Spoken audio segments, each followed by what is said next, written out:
Доош авчих юм байна. Доош бит.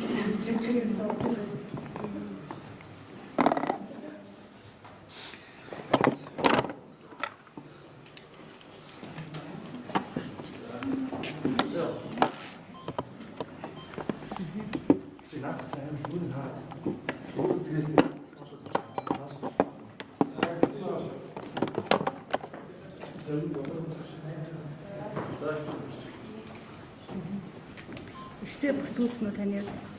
За миний хувьд бол эрцэд ороог байгаа. Тэрнээс ахуулаад одоо төрийн ордонд ичлээгээд ингээд явж байна.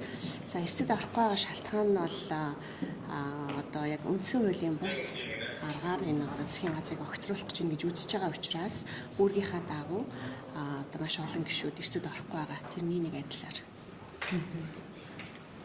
Соёлын сайд өмнөх соёлын сайдын зарцуулсан гадаад Монголыг сурталчлах ажилтай холбоотой асуудал дээр та анхаарч амжсан уу? Ямар үнийн үгэнд яригдах вэ? За засгийн газрын тухай хуулиар Монгол улсыг гадаад сурчлах үүрэг, чиг үүрэг бол гадаад харилцааны яамд байдаг.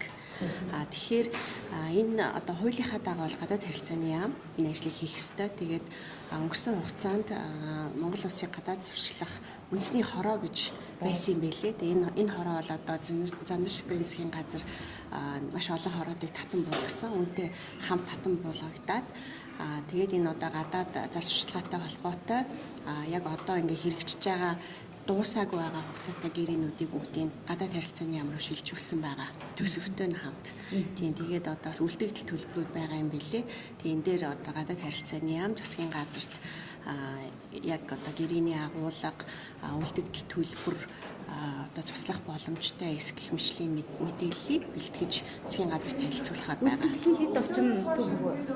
Чуулганд одоо бүлэгээр 38 гишүүний бүлэгээр одоо одоо шөнийн 12 цагт бүжигтэй чуулганд орохгүй гэсэн үг үү? Та бүхэн багтар чуулганд ирж үлдэгдэл ингээд үргэлжилнэ гэдэг зүйл бол чуулган бол эхлээг байгаа шүү дээ. Эрс гүрцжээж чуулган эхэлдэг. Эхлэх ёстой. Тэгээд эхлээг байгаа чуулганыг сонгож хуралдуулна гэсэн асуудал бас хууль бус. Тийм учраас одоо ингээд шүн дөлөөр ажлын цаг одоо дууссан, нэлээд олон цагийн өмнө ажлын цаг дууссан. Ийм үед одоо чуулганыг сонгоно гэдэг асуудал нэгдүгээрт байж болохгүй гэж үзэж байгаа. Тэгээ шүн дөлөөр одоо маш олон гишүүд зарим нь бас согтуу хөлчөө явж гин гэсэн хэвлэлийн мэдээ хүртэл явж штэ.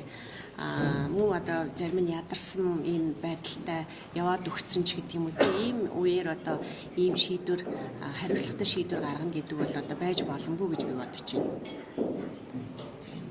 хуулийн хугацаа дуустал цагийг явуулаад байсан хандлага байна. Маш 13 цагаас өмнө ерхий сайдын асуудлыг хэлцэх ёстой. Хамгийн гол нь бид нар бол өнөөдөр чуулганд ирэх бүрэн бэлтгэлтэй цагтаа ирсэн.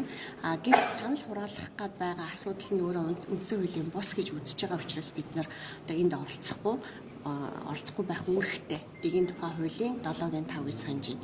Тийм учраас л одоо шаардлага өргүүлсэн болгон туяа улсын хурлын дэд дарга шаардлага өргүүлсэн улмаар үндсэн хуулийн цэцэд бид нар бас өгсөн байгаа энэ асуудлыг. Тэгээ эндээс одоо шийдвэр гарчих юм бол тэгээд яг үндсэн хуулийнхаа дагуу санал хураах юм бол бид нар ороход бэлэн гэсэн үг. Өмнөх засгийн газруудыг ч гэсэн энэ жамлаар огцруулж лээсэн юм биш үү? Гурван засгийн газрыг ер нь бол үндсэн хууль чинь 2019 онд өөрчлөгдөхөд энэ өөрчлөлтүүд хийгдсэн байгаа. Ерөнхий сайдыг огцруулах асуудлыг нийлээ нарийн юуны хувьд оюун эрдэнэ засгийн газрын хувьд бол өөрөө ихтгэл хүлээлгэх хэсгээр санал хураалгасан шүү дээ. Энэ бол өөр асуудал.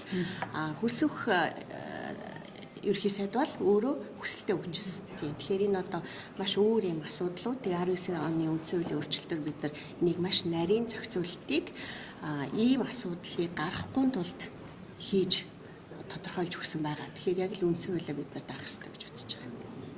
За баярлалаа.